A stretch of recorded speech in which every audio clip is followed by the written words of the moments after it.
Hi, I'm Tara and this is day 30 of the 30 days eye makeup series. र आज हामी create गर्दैछौँ यो soft glam eye makeup look जुन चाहिँ पर्फेक्ट छ specially to attend the wedding and party functions for this season. आइलिड्सलाई prep गरेर सेट पनि गरिसकेँ र त्यसपछि टेक्निकको इन्भाइट ओन्ली प्यालेट लिएँ र त्यसबाट यो वाला सेड लिएर आइलिड्सको आउट अफ एरिया र क्रिजमा अप्लाई गर्दैछु मैले। त्यसपछि डिटेल ब्रसमा यो सेड लिएँ र इनर एरियामा अप्लाई गर्दैछु म। इनर एरियाबाट क्रिज भन्दा माथि चाहिँ लग्दिन यो शेडलाई मैले। आई स्याडोलाई ब्लेन्ड गरिसकेपछि मैले दुईटा स्याडो बीचको हार्स लाइनलाई पनि पहिला युज गरेको ब्रस युज गरेर ब्लेन्ड गरिदिँदैछु। अब फ्ल्याट कन्सिलर ब्रसमा कन्सिलर लिएर मैले क्रिज भन्दा तलको इनर 2/3 एरियामा अप्लाई गरेँ just like in half cut crease. तर त्यसमा जति शार्प चाहिँ गरेको छैन मैले।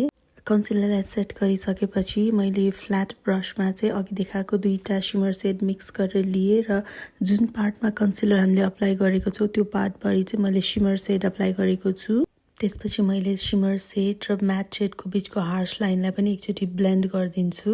ब्लेन्ड गरिसकेपछि मैले लिक्विड आइलाइनर अप्लाई गर्दैछु एकदम पातलो सकेसम्मको इनर टु आउटर कर्नर र हल्का विङ्स पनि निकाल्दैछु। विङ्स निकाल्दाखेरि चाहिँ आफ्नो चोइसको अनुसार जस्तो लामो मनपर्छ त्यस्तो निकाल्दा हुन्छ। मलाई चाहिँ यहाँ विङ्स अप्लाई गरेको आफूलाई चाहिएको जस्तो अलि नभएको अलि मोटो भए जस्तो लाग्यो। त्यही भएर लिक्विड लाइनर ड्राई भइसकेपछि मैले स्पुली लिएर स्पुलीले बिस्तारै त्यसलाई क्लिन आउट गर्दैछु र क्लिन गरिसकेपछि अलिकति आई स्याडो उडेको जस्तो फिल भएर म फेरि रिअप्लाई गरेर त्यसलाई मिलाउँछु र आई स्याडो अप्लाई गरेर त्यसलाई ब्लेन्ड पनि गर्दैछु म। ब्लेन्ड गरिसकेपछि म फेरि आइलाइनर लिएर आइलाइनर अप्लाई गर्दैछु। योपालि चाहिँ मैले पहिला ल्यास लाइनको एन्ड पार्टबाट चाहिँ विङ्स तान्छु। त्यसपछि विङ्स तानेको भन्दा अलिकति माथिबाट अर्को लाइन तानेर चाहिँ आँखा हेरेर नै त्यो अगाडि तानेको टिप्सको पुच्छरमा लगेर जोडिदिन्छु। सानो ट्रायङ्गल फर्म गर्ने र त्यसलाई फिल गरिदिन्छु।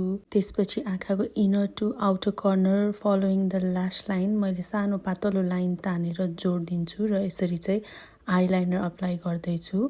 आइलाइनर अप्लाई गरिसकेपछि मैले ल्यासेसलाई कल गरेर मस्कारा अप्लाई गर्छु जुन पार्ट चाहिँ मैले फिल्म गर्न बिर्सेको छु यहाँ। र त्यसपछि फल्स ल्यासेस पनि अप्लाई गर्छु। आज चाहिँ मैले फुल ल्यासेस नै अप्लाई गरेको छु। यो चाहिँ टेस्ट्रा कस्मेटिक्सको हो। फल्स ल्यासेस अप्लाई गरिसकेपछि मैले लोवर ल्यास लाइनमा अगाडि माथि युज गरेको दुईटा आई स्याडो सेड युज गरेर चाहिँ लोवर ल्यास लाइनलाई पनि स्मज गरेको छु। स्मज गरिसकेपछि लोवर ल्यासेसहरूमा मैले मस्कारा पनि अप्लाई गरिदिन्छु। लास्टली आई लुक फिनिस गर्नलाई चाहिँ मैले इनर कर्नरमा हाइलाइटर अप्लाई गर्छु। And this is the finished I look for day 30 of the 30 days I makeup series. मन पऱ्यो भने भिडियोलाई लाइक गर्नुहोला, च्यानल सब्सक्राइब गर्नुहोला and I'll be back with a new video next time. See you all. Bye bye.